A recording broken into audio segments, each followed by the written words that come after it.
ki jai. Gangamai Yamunamai ki jai. Bhakti Devi Tulsi Maharani ki jai. Samaveda Bhakta Vrinda ki jai. Gaura Premanandi. Hari Hari Bol. All glories to the assembled devotees. Hare Krishna.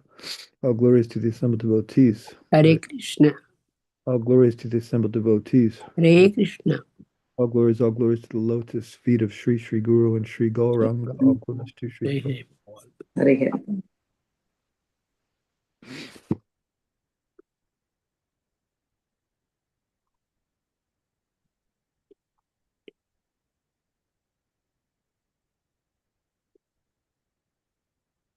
Om Namo Bhagavate Vasudevaya.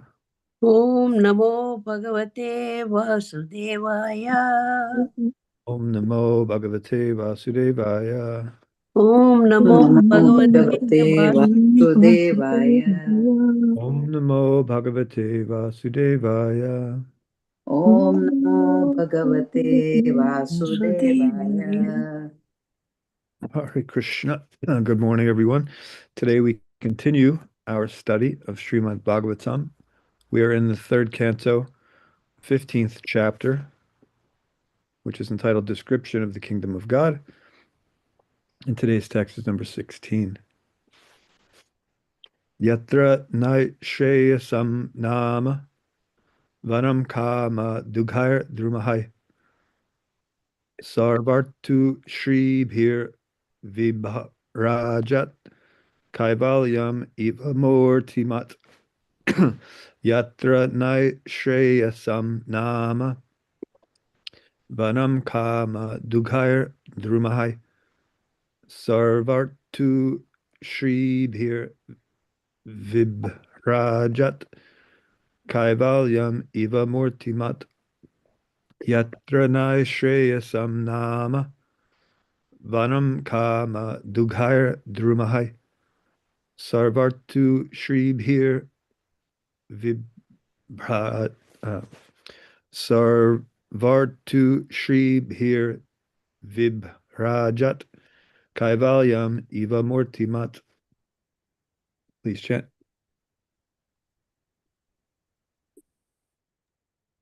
Yatra ne shreyasham nama vanam kama druke drume sarvatru sripi vriprajat kevalyam eva murtimat. Yatra naisheyasham nama vanam kama dughai drumai sarvatru sribhir vibhrajat kaivalyam iva mortimat. Hare Krishna.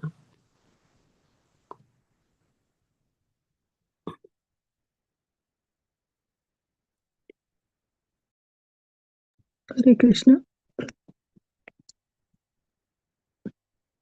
Yatra nay shreyasam nama vanam kama dugai trumehi sarvatu shribhir viprajat kaivalyam eva motimat. Hare Krishna. Yatra naishreyasham nama bhanam kama dughair dhrumay sarvatu srivir bibhrijat kaivallam eva murtimat. Hare Krishna.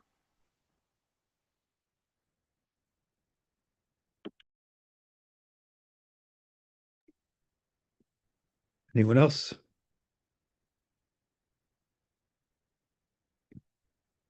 Okay. Yatra in the Vaikuntha planets. Night Shreyasam, auspicious. Nama, named. Vanam, forests. Kama Dughai, yielding desire. Drumahai, with trees. Sarva, all. Ritu, seasons. Shribi, with flowers and fruits. Vibhrajat, splendid. Kaivalyam, spiritual. Eva, as. Mortimat, personal. Translation and purport by Bhaicharan Aravinda Bhaktivedanta Swami Prabhupada. In those Vaikuntha planets, there are many forests which are very auspicious. In those forests, the trees are desire trees, and in all seasons they are filled with flowers and fruits, because everything in the Vaikuntha planets is spiritual and personal. Purport. In the Vaikuntha planets, the land, the trees, the fruits and flowers, and the cows, everything, is completely spiritual and personal. The trees are desire trees. On this material planet, the trees can produce fruits and flowers according to the order of material energy. But in the Vaikuntha planets, the trees, the land, the residents, and the animals are all spiritual. There is no difference between the tree and the animal, or the animal and the man. Here, the word mortimat indicates that everything has a spiritual form. Formlessness, as conceived by the impersonalists, is refuted in this verse. In the Vaikuntha planets, although everything is spiritual, everything has a particular form. The trees and the men have form, and because all of them, although differently formed, are spiritual, there is no difference between them. Translation again. In those Vaikuntha planets, there are many forests which are very auspicious. In those forests, the trees are desire trees, and in all seasons they are filled with flowers and fruits, because everything in the Vaikuntha planets is spiritual and personal. Nama Om Vishnu Padaya Krishna Prastaya Bhutale Srimate Bhaktivedanta Swami Nityamane Namaste Saraswate Deve Gauravani Pacharane Nirvishesha Shunyale Prasati Dishitarane Om Jnana Timirandasya Gananjana Shalakaya Chakshur Militam Yena Tasmai Shri Guruve Namaha Vanchakalpatarubhyascha Kripa Sindhubhya Eva Cha Patitanam Pavanebhyo Vaishnavebhyo Namo Namaha. Hare Krishna. Again, thank you all for joining. So we're hearing about the description of the kingdom of God, Vaikuntha. Here in the material world, everything goes through 6 transformations. We hear this often throughout the Shastras. Everything in the material world, it comes into being, means it's born, it grows, it remains for some time, it produces some byproduct, it gradually dwindles or decays, and then dies. That's the nature of matter. It's temporary. Everything in the material world will go through these 6 transformations. And so everything is temporary, but also not only is everything in the material world temporary, meaning limited by time, it's also limited by place and circumstances. For example, in the material world, as Srila Prabhupada pointed out in his purport, certain trees can only grow, or certain trees only grow certain things, right?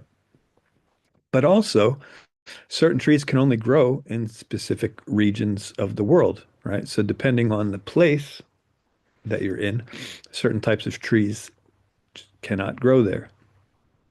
Now, there's of course a little bit of wiggle room there. Sometimes, uh, if one, for example, is able to successfully simulate the climate of a different region, meaning they make a very large greenhouse with climate control, so they can control the humidity, the temperature, and all of that. And so that if they can simulate a different region, then uh, you can sort of bend the rule a little bit and you can grow a tree that doesn't really normally grow in your region.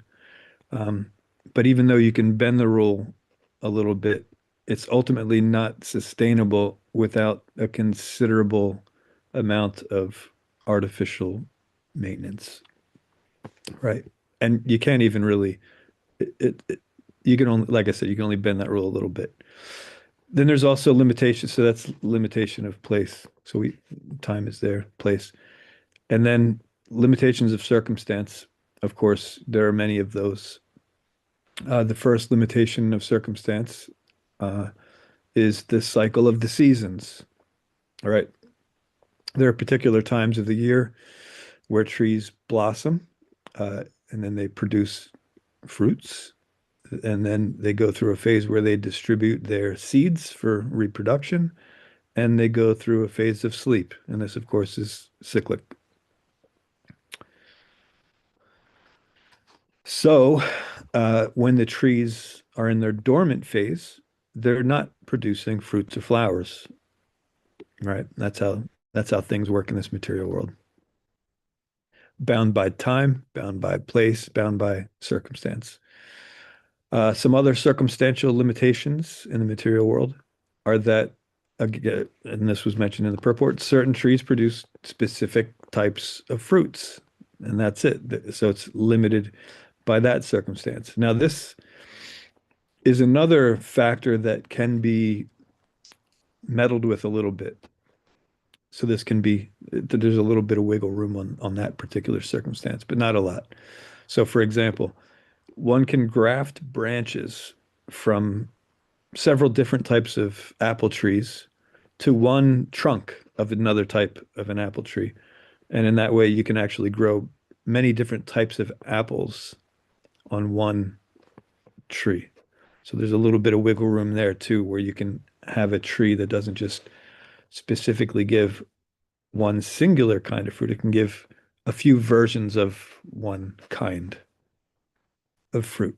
But again, the limitation is quite severe. Although you can meddle with it a little bit, it's quite stringent, these rules, right? So there are so many limitations that are in place. And then, of course, even the cycle of seasons is sometimes limited by natural occurrences such as drought, infestation, things like that. So you can't even count on, every cycle of seasons being exactly the same. Sometimes there's going to be variable factors in the material world that prevent things from going the way they would go under other circumstances. So everything in the material world is subject, limited by time, by place, and by various circumstances. And no matter how much time, effort, and resources we put into counteracting these limitations, we can never be successful, right? Because this material world, it's not a place for success. This is not what this place is here for. When Krishna spoke the four essential verses of Srimad Bhagavatam to Lord Brahma, he said, this is the second verse of Chatur Shloki, which is in Srimad Bhagavatam, second canto, ninth chapter, verse 34. He said, O Brahma, whatever appears to be of any value, if it is without relation to me, has no reality. Know it as my illusory energy, that reflection which appears to be in darkness. All right, so anything that we perceive to have value, if we're not seeing its connection to Krishna, and if we're not using it accordingly, properly, then it's merely an illusory reflection, right? We're not dealing with reality. We're dealing with an illusory reflection.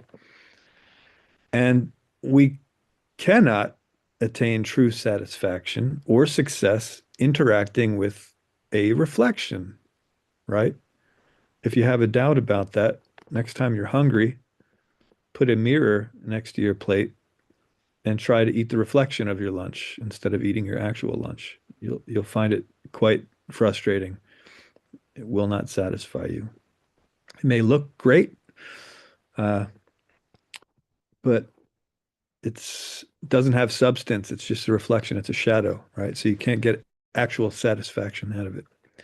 So the material world, it's not a place for success, right? It's a reflection. It's a place of reformation, right? That's what this place is made for. So we also know, right? So we know from the verse that I just quoted that anything that we consider to be valuable, if we're not seeing it in connection to Krishna, then it's an illusion. It's just a reflection of reality. But we also know from the verse the verse just before that one that everything comes from Krishna. And this is also verified in Bhagavad Gita 10:8 and so many places throughout the Shastras that Krishna is the source of everything, spiritual and material. Everything is coming from him. Right. So if everything is coming from Krishna, there is no question of something actually existing separately from him, right? There's only an illusion of something existing separately from him, right? That's what we learn in that second verse. If we find or if we give something some value, if we find something that something has value, if we're not seeing that in connection to Krishna, then we're not actually dealing with something valuable. We are dealing with a reflection of something that is valuable, right? So then one might ask, then why why are we who are spiritual beings, why are we in this material world, which is a place where we're dealing with just reflections of things, there can't be any satisfaction, etc. And of course, the answer is that we jivas, we are tatastha shakti, marginal energy of the Supreme Lord. So we have free will. Uh, it's it's a minute independence that we have.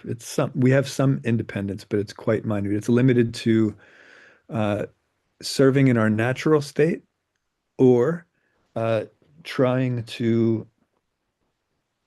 And our natural state is as parts and parcels of Krishna, cooperating with the other parts and parcels of Krishna to give Krishna pleasure, right?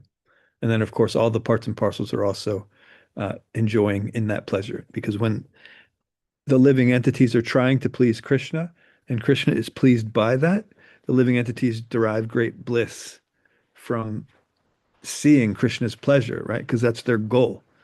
And so when they see Krishna uh, happy, they also become very happy. They're satisfied that they were able to contribute to Krishna's happiness. And then when Krishna sees that the living entities who are serving him are happy, when their happiness increases, then Krishna's happiness also increases more.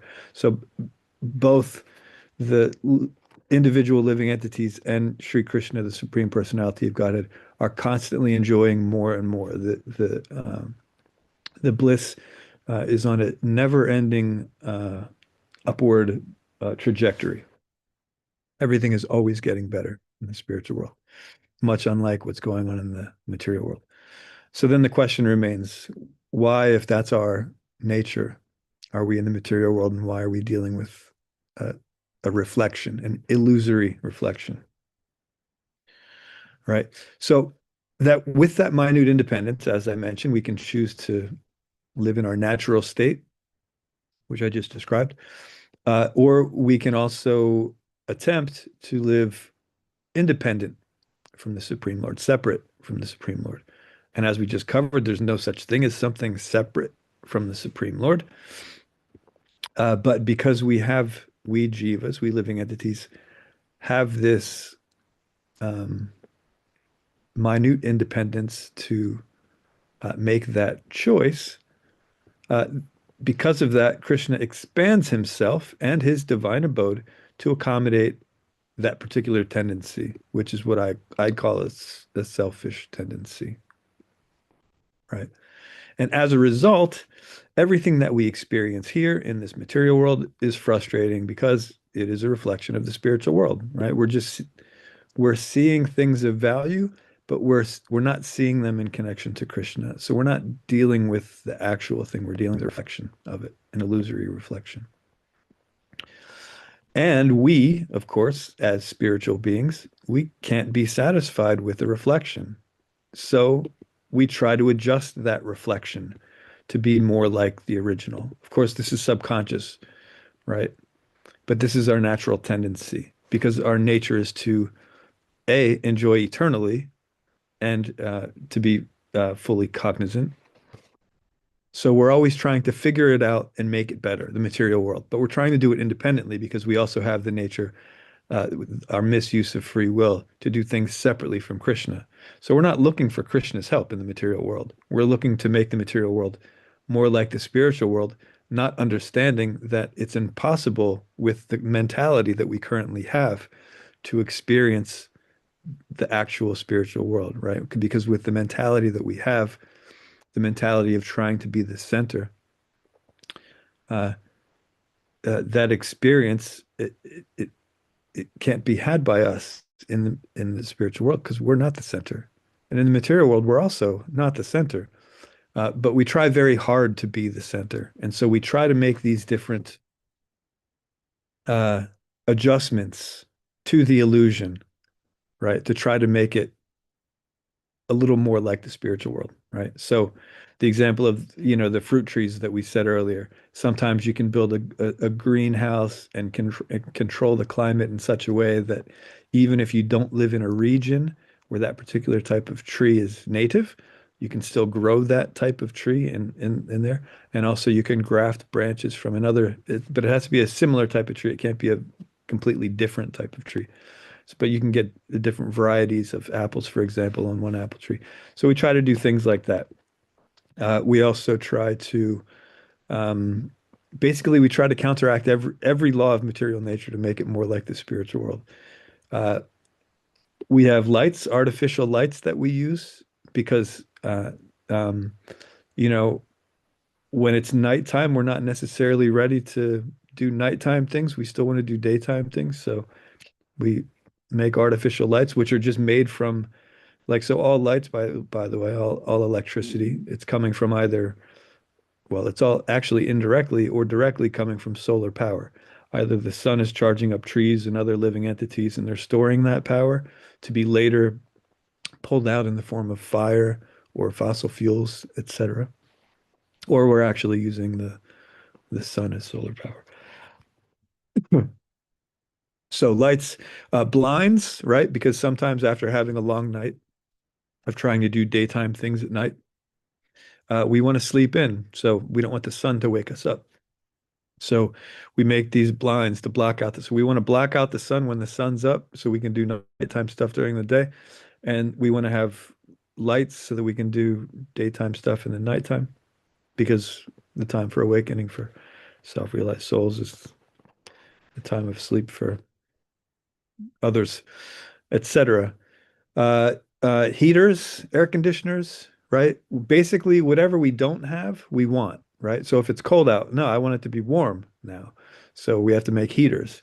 And then when it's warm out, no, no, no, I want it to be cold now. So we make air conditioners. So on and on and on, we come up with ways that we're trying to adjust material nature so that it's more like the spiritual world. Even right now, I'm in Kentucky. Most of you are in Philadelphia. So we're not close enough to hear each other speak or see one another. But because of this adjustment to technology, we're able to do this, right? But in the spiritual world, that's just how things are. We move at the speed of the mind. So if I'm thinking of Vindhyavali Mataji, then I'm there, sitting right next to her, having a conversation. It's as simple as that. And there's no need for any sort of artificial technology to make that happen, We right? can listen to Bhagavatam also. Right, exactly. Exactly. So if we want to, if we're thinking of Krishna Katha, then we're engaging in Krishna Katha. Yeah. That's just automatically happening, just like that. So, and we don't need this artificial thing in the spiritual world. But in the material world, we try to recreate the things because it's a reflection. We try to recreate these things to make it more like the spiritual world. And it's natural because it's the nature of the jiva is to experience all of that in that way. So in the material world, we're always trying to alter our situation to suit our needs and desires.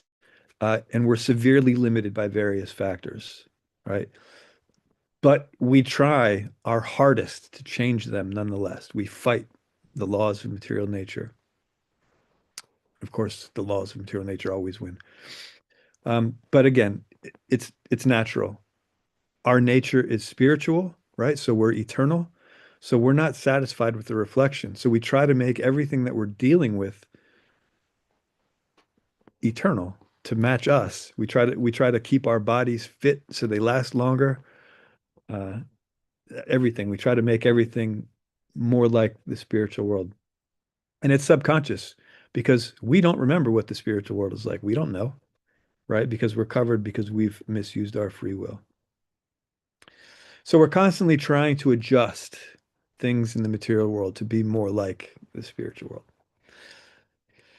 But even if we don't try to change these things, right? Even if we just accept this variety of limitations and we try to just time things according to our past observations and experiences, right? So let's just say, okay, I'm not going to try to, you know, force certain types of trees to be in certain types of areas, and I'm not trying to force, having, fresh fruit in the wintertime, things like that. Even if we're not trying to force it, even if we're just trying to go with the flow, if we try to time things based on our previous observations and experiences or recreate or enhance a prior experience we've had, oftentimes we're also disappointed, even if we're not trying to change things, even if we're just trying to go with the flow. Again, because that's the nature of the material world. There cannot be any satisfaction here because it doesn't match.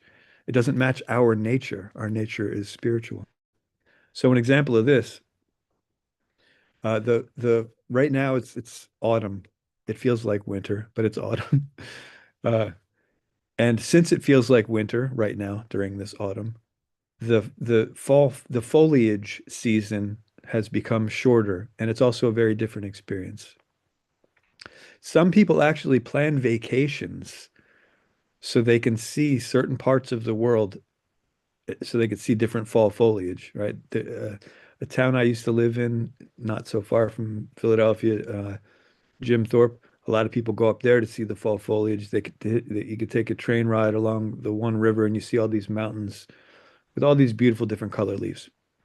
Where I am now in Kentucky, also people come from different, they actually travel pretty far to see the leaves. So they'll call up, the hotels and lodges in the region, and they'll book rooms for that week because they want to experience something that they've had, something that they've experienced in the past, whether it's a family tradition or maybe there was uh,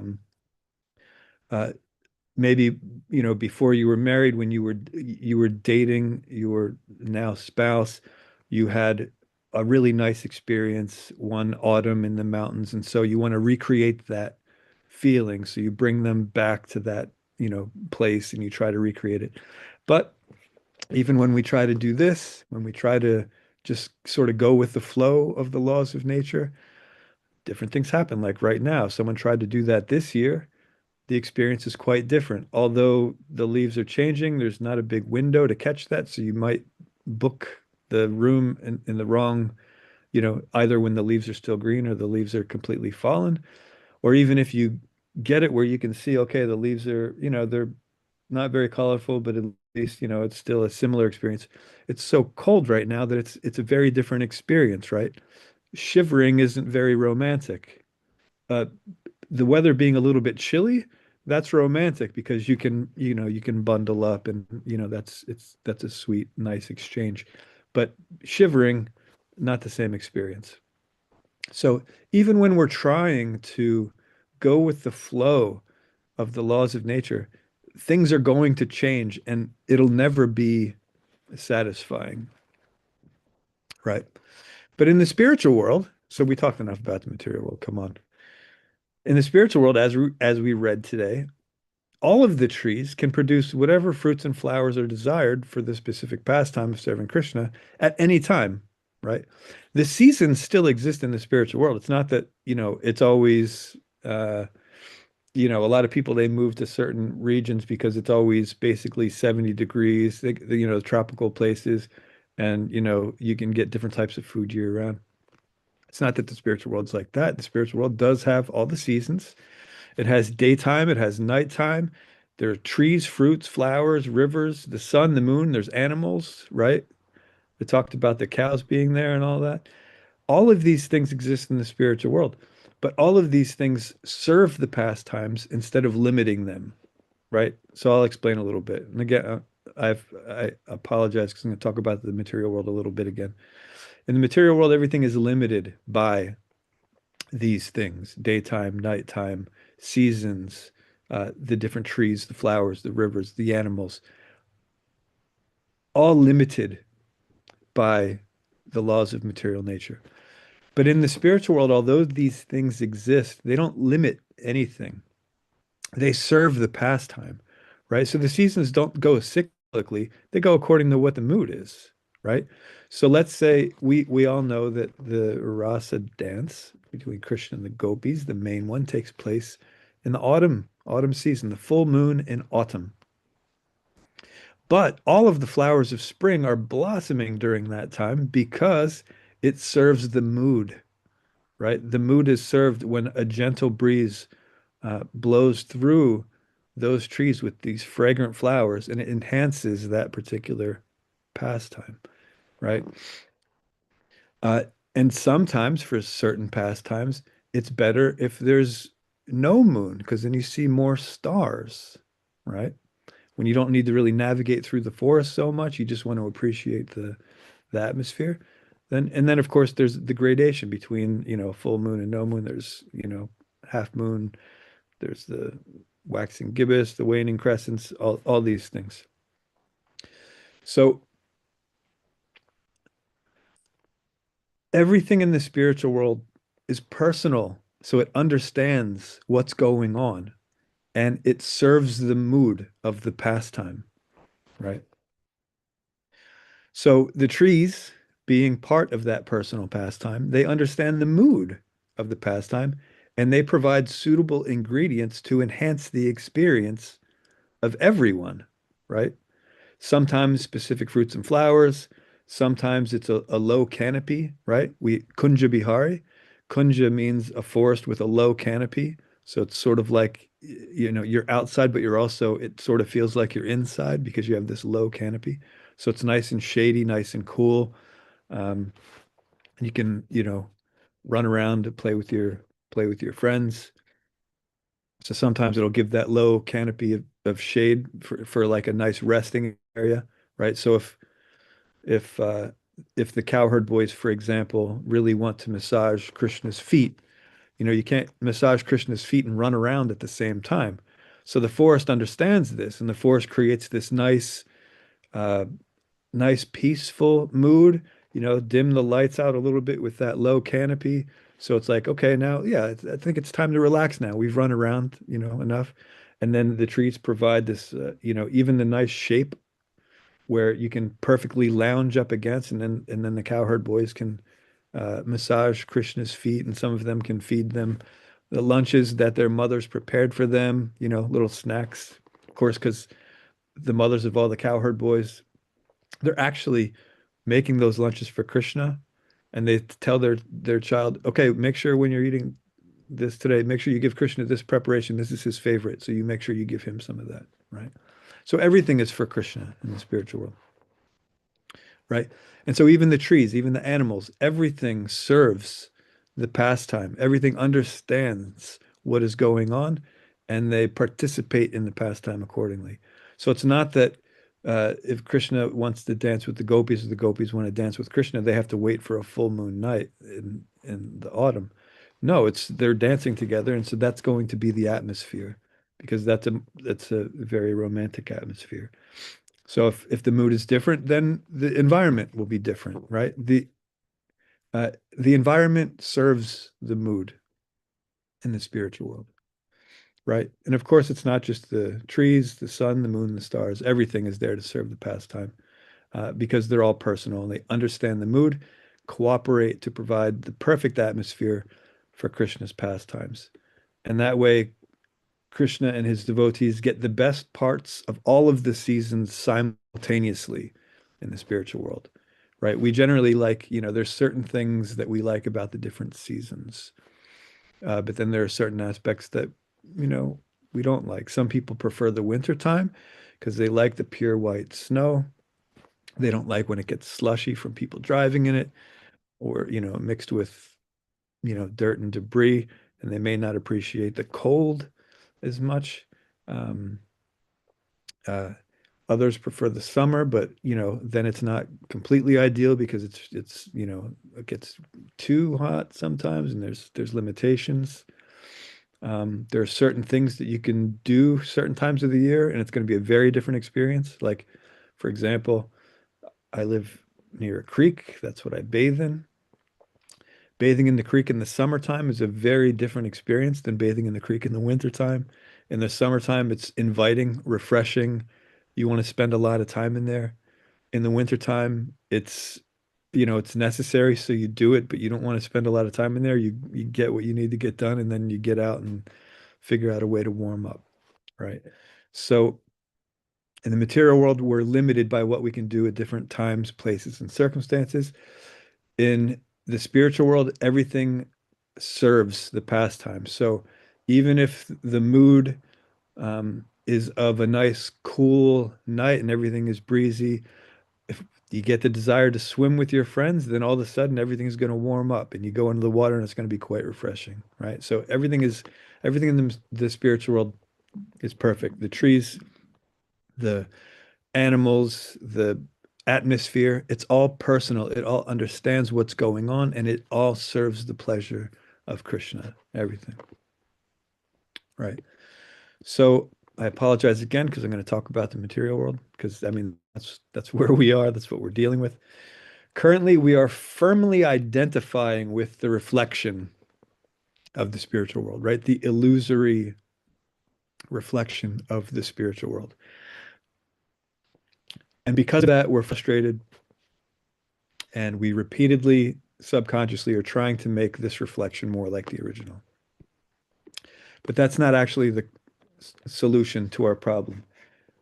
Trying to make this material world more like the spiritual world isn't the solution to the problem, right? Our mentality here in the material world, and this is why we're in the material world, because of our mentality, is that we want to be the center of the enjoyment, right? All of these things that we want, the certain parts of certain seasons and, at different times we're in the mood for different types of fruit that aren't necessarily within our region, for example, or out of season or whatever.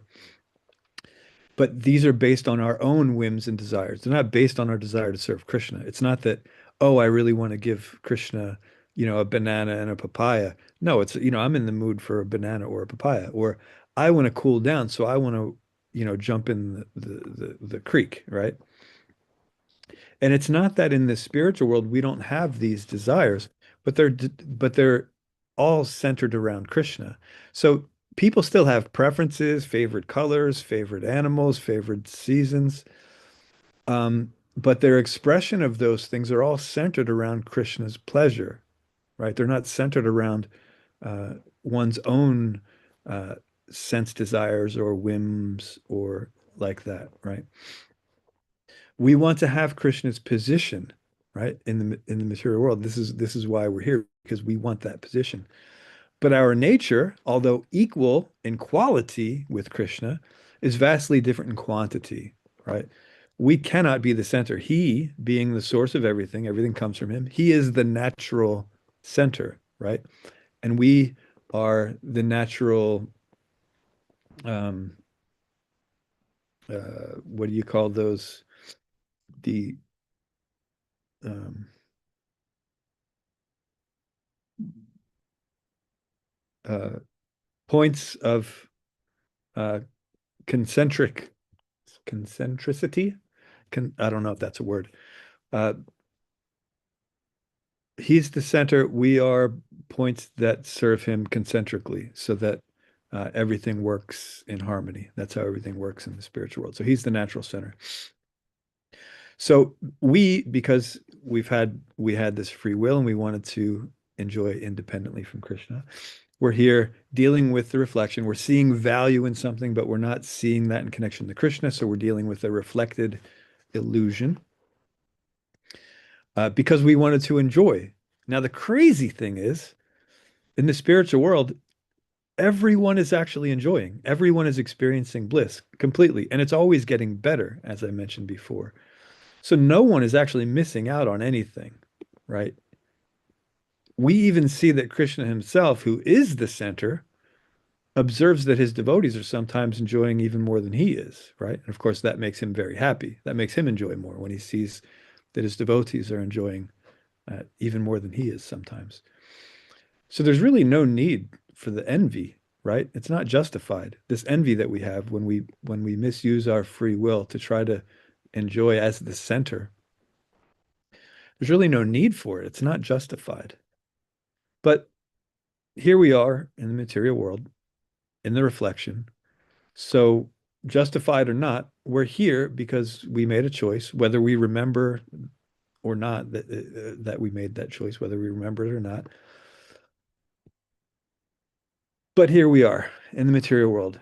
And the only real way to rectify the situation, right? Not to try to make the material world more like the spiritual world. The only real way to rectify this situation is to approach a bona fide spiritual master who can give us authorized guidance to properly and favorably redirect our consciousness from self-centric to God-centric, right? And in this way, when we learn from authority what our actual nature is and what our relationship is with the Supreme Lord, then we will stop acting selfishly and we will start acting in loving devotional service. And when all of that contamination of false ego is purified through the process of devotional service, then we will attain the spiritual realm where everything is eternal and personal and always perfect in every way, right? Where everyone and everything cooperates to create the sweetest pastimes between Krishna and his devotees. So this is the way that we resolve this. This is the way that we return to where we know we belong, where we're naturally trying to get to. We just have to connect with someone who can actually guide us through the illusion, because the illusion it's quite convincing for us. We think that it's quite real, right? We observe it and we try to act according to those observations. We try to manipulate it in specific ways that we may have had success in other times, but sometimes it doesn't work the way we thought it would. But the way to resolve our issue, and our issue, make no mistake about it, is that we are eternal beings trapped in a temporary place where there cannot be satisfaction. So uh, uh, the only way to solve the problem is to fix what got us here. Our misuse of free will got us here. So we have to start properly utilizing our free will by following the expert guidance of the spiritual master, who is always going to be referring to Krishna's instructions in the Shastra and in the previous acharyas, right? Always going to be guiding us, not by whim, but by proper authority from the scriptures, right? And so if we give that all of our faith and all of our priority, if we make that the most important aspect of our life, then our life can be successful. And we can return back to where we actually belong, where everything goes smoothly. Everything goes basically the way we're trying to get it to go now. Everything will be like that. But of course, with Krishna in the center, everyone being quite happy about that, because again, he is the natural center. And so here, as we read through this description of the kingdom of God, we can see how, yeah, no, that's exactly what we're trying to accomplish here. And we can actually understand also how that can't be accomplished artificially. The only way to do that is to return to our natural position. So we'll stop here, see if there are any questions, comments, or further discussion on the topic. Thank you very much, Prabhu. I don't know whether I will go to heaven or not, Vaikuntha or not. But you described so much, so I felt like I am there.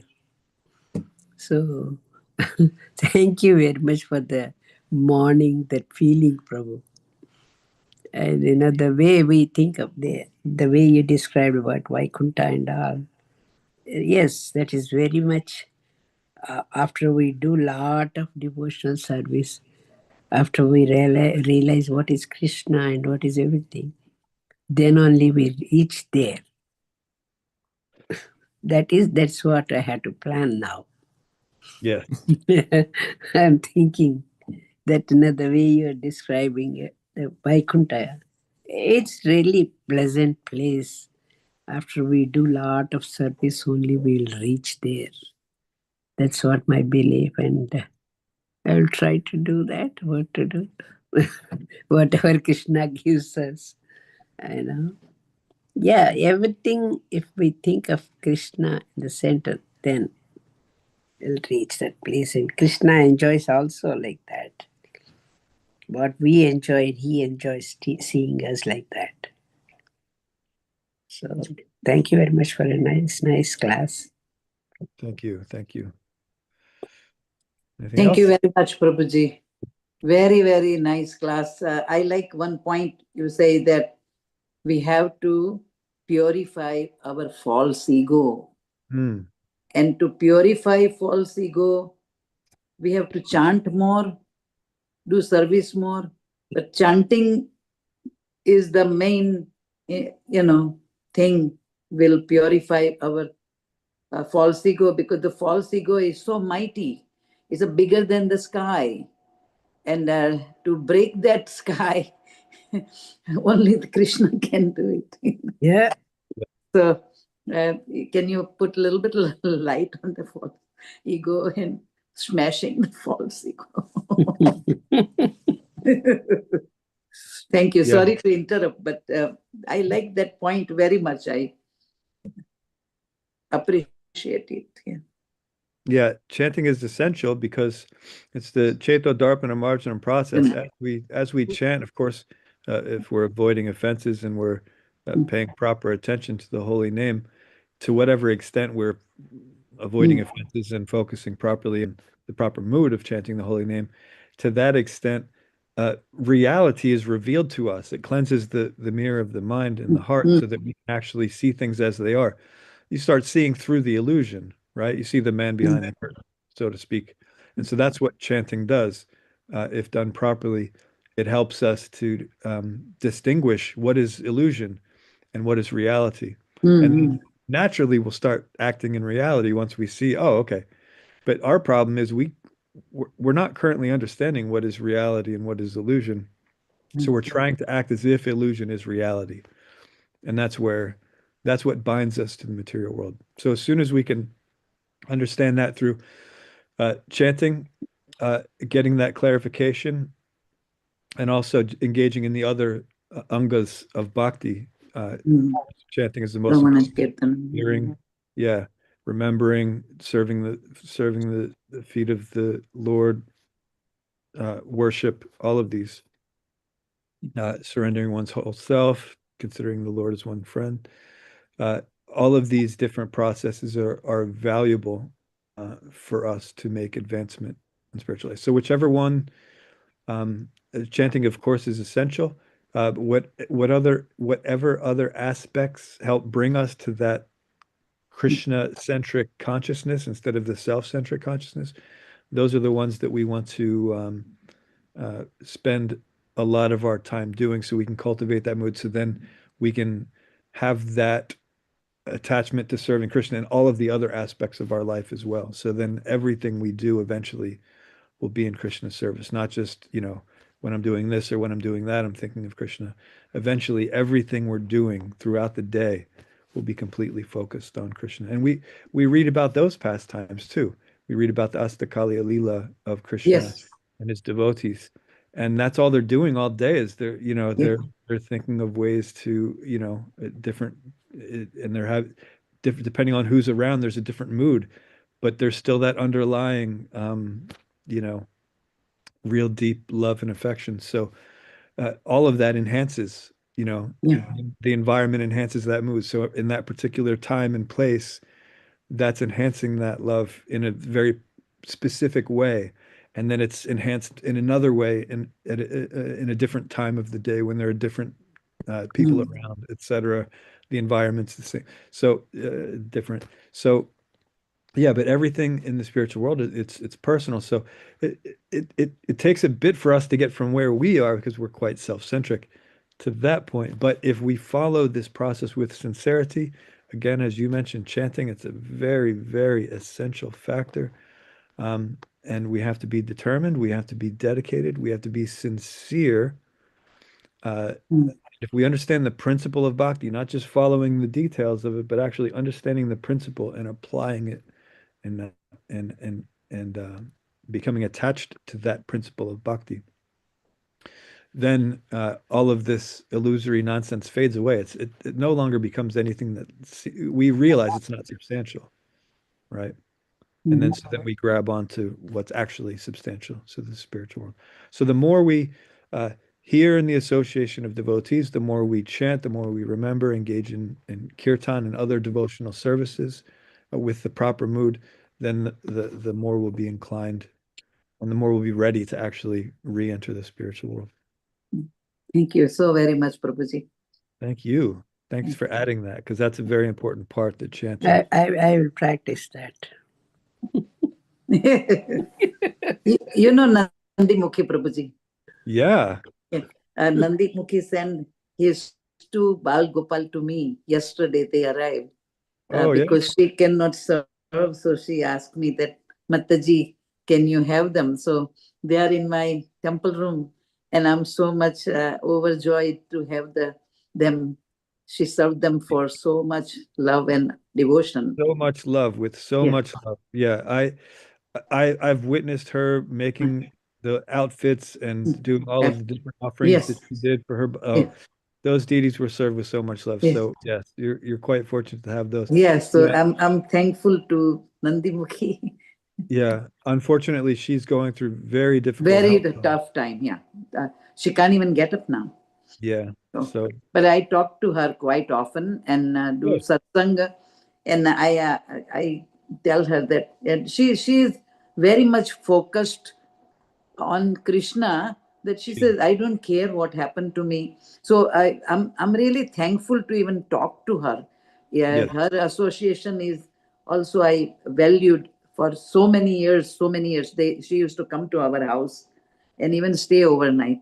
So very good devotee, and so the devotees association makes it more we become firm in our faith and everything, and we can also serve like them. So Absolutely. I feel very thankful. And then Ladini Devi Dasi from New Vrindavan, her Jagannath is in my house. Oh, nice. I don't know if I know Lady. They came also, Very so sweet. I'm serving them. So thank you very much Ooh, for a beautiful class. you're a You very always fortunate devotee. encourage us, and we took initiation together. So you are very dear to me. Yeah, we're brother and sister, you and Yeah, I. yeah. So please come to my house, and wherever you are, I'll pick you up. Okay. Yeah, I'll let you know yeah, when I'm in Pennsylvania. I'll let you know. yeah. But Yeah. also, I should be able to come to you because I could use my father's car when I'm there. Okay. Yeah, But yeah. I'll let you Are you know. feeling? Are you feeling all right? No, There. Yeah. That's why I was thinking you are not feeling good. no. I have uh, chronic back pain that it's gradually getting worse, and so that's why I've been in Kentucky. I'm normally in Mayapur this time, Yeah. I had to stay here for different doctor appointments. And Mhm. anyway, we're working on it. I'm still able to get around enough, and I can, engage I in this. hope you feel better, Prabhu. Yeah. Thank you. Yeah. Thank you. Thank you. Thank you very much. Hare Krishna. Please accept my humble obeisances. All Jai. glories to Srila Prabhupada, Sri Guru, and Sri Gauranga. Hare Krishna. Right. Okay. We'll pray for your health. Thank you. Thank you for that. Hare Krishna. More importantly, pray that I develop a taste to serving Krishna. That's true. That Because makes it. otherwise, if I'm healthy and I'm just wasting time, then That's true. better to be sick and more focused. That's true. But if I can be focused and healthy, that would also be a good thing. Anything else before we stop for the day?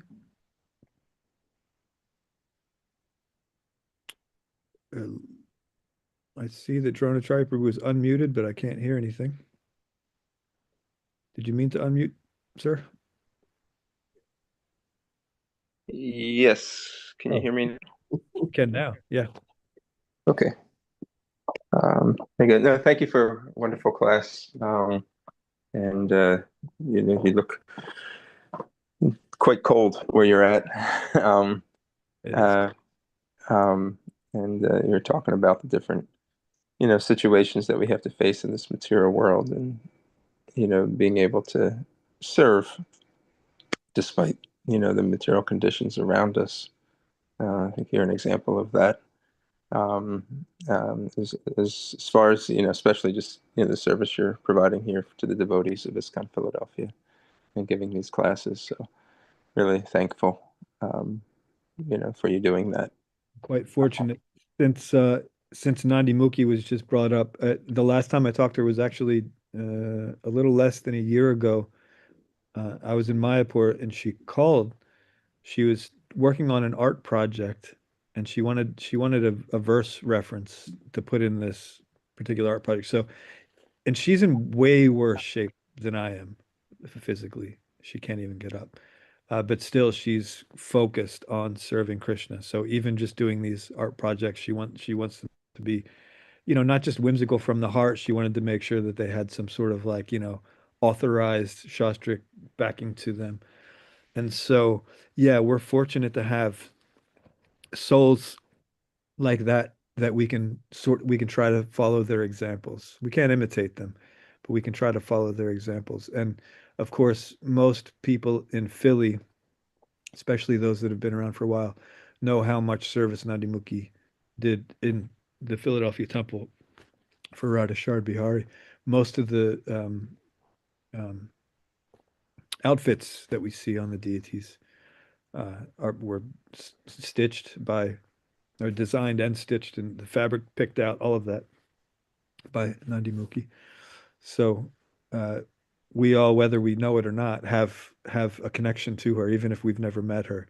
Just seeing some of these outfits that she's offered to the deities, and seeing the reciprocation of love from the deities for that. We can experience, when we look at the deities, we can experience so many things. We can experience the love of the devotees who dressed them that day, the devotees that brought them, installed them to the temple, the ones that designed. So even generations of devotees that we've never met before, we can actually experience that just by looking at the deity, even with not knowing it, but we can have a sense of appreciation. So it's really nice to have these connections. So when we actually know, when it's more personal, when we know who made the outfit and who dressed and all that, when we know that and we have a deeper sense of understanding, then that's more like what we were talking about in the spiritual world, because everything is personal. Everything, the clothes, the trees, the rocks, the sun and moon, everything. So What's the best way to serve devotees like this? You're just explaining how, for instance, like Nandi Mukhi, Prabhu, she did so much service, the sewing. She was an excellent cook, decorations for festivals. Um, but now she's I guess in a material, physical condition where Right. her body will prevent her from, doing that service. She's moved now to Canada. She's in Canada. We can't go, visit her so easily. Um, the tendency Mother, is kind of forget about them and just say, oh yeah, no, there was this person, Nandimuki, a long time ago. But No. Yeah, how, she's still here, how do so we we could, serve yeah. this? How do we? What would you suggest as a way to, that we can continue to serve can these I say material something? associations? Yeah. Can I say We'll let something? Krishna Priya. Yeah, go ahead. Mother Jamuna went to see her just last week, and she goes whenever she get time to visit Nandimukhi.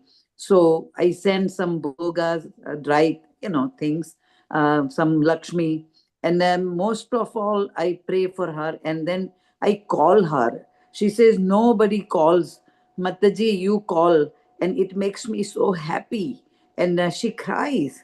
She means it. So the association she wants. So once in a while, if you have time, if you can call her, um, it means she doesn't want anything. Yeah. She wants an association of devotees, and Yeah. that is I try to do it. So I told her that I'll call you every week and I'll let you know how your Bal Gopals are doing and everything, and then talk about Bhagavatam, Bhagavad Gita, and chant with her a little bit. So give her some time. Now people don't give time to people. Yeah. They are so much wrapped up, and they say we don't have time. But even 5 minutes will be so much valuable to her. And there will be a lot of devotees. Even I'm getting very old, can't go to a temple maybe in future. So it's kind of, please don't forget the devotees and call Yeah. once in a while. Don't have to call every day, but call or pray for them. Pray for them. That's all I say. And if I say it wrong, please forgive me. No, that was perfect. Yeah, calling, or if you don't feel inclined to call, at least write, Right? Yeah. um, like Send her that. a message. Yeah. Writing's also there, but it's more personal when you're either talking to, either Mm. writing or calling. But yeah, no, she's mostly doing Manasa Seva now. Manasa Seva. Yeah. Happy to talk to devotees, and it's a slow conversation because she doesn't have. I don't know if That right much. now Yeah. when I talk to her, she has to talk very slowly to kind Mm. of formulate her words and sentences, but it's all very sweet. It's all very focused on Um, Krishna. So yeah, no, I encourage everyone to either write or call, um, or send her something. or send Because something. she is a devotee, and also she made her room like a Vrindavan, Golok Vrindavan. Jamuna sent me everything, and I say, my God, look at her devotion. Yeah. And I don't know why she is suffering that much. My heart goes out, but we Yeah. have to And help devotees.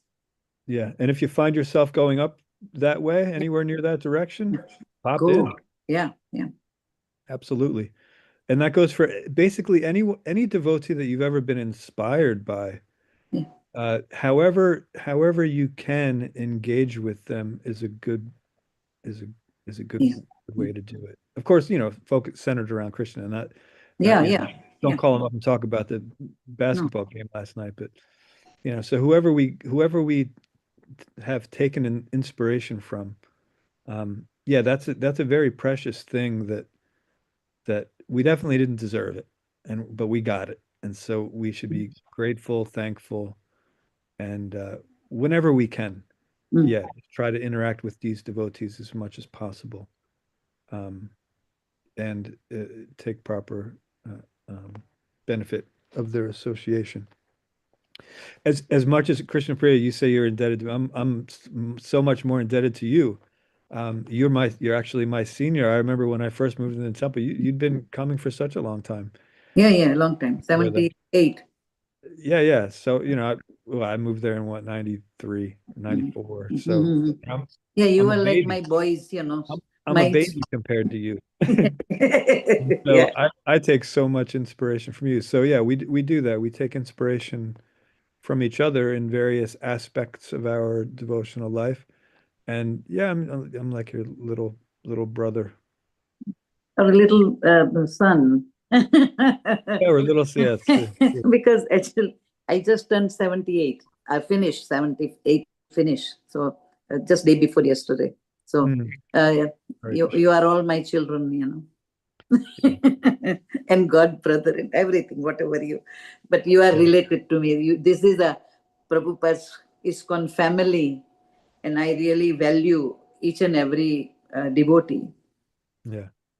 and respect.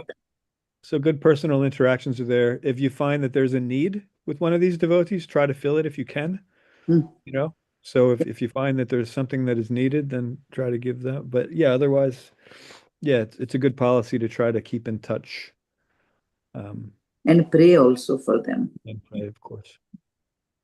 Okay, thank you. I have to go, Prabhuji. Sure. Danvat Pranam, and all glories to Srila Prabhupada, Sri Guru and Sri Gauranga. And I bow down to you, Prabhuji.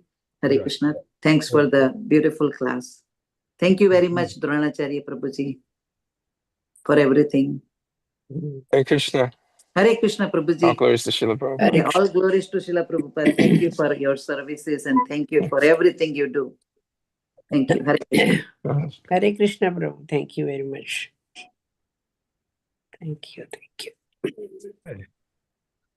And if there's nothing else, we can stop here. Vanchakalpatarubhyascha kripasindhubhyev cha patitanam Pavanebhyo. Vaishnavebhyo namo namah. Hare Shri Krishna. Prabhupada ki jai, Srimad Jai. Bhagavatam ki jai, Ananta Krishna.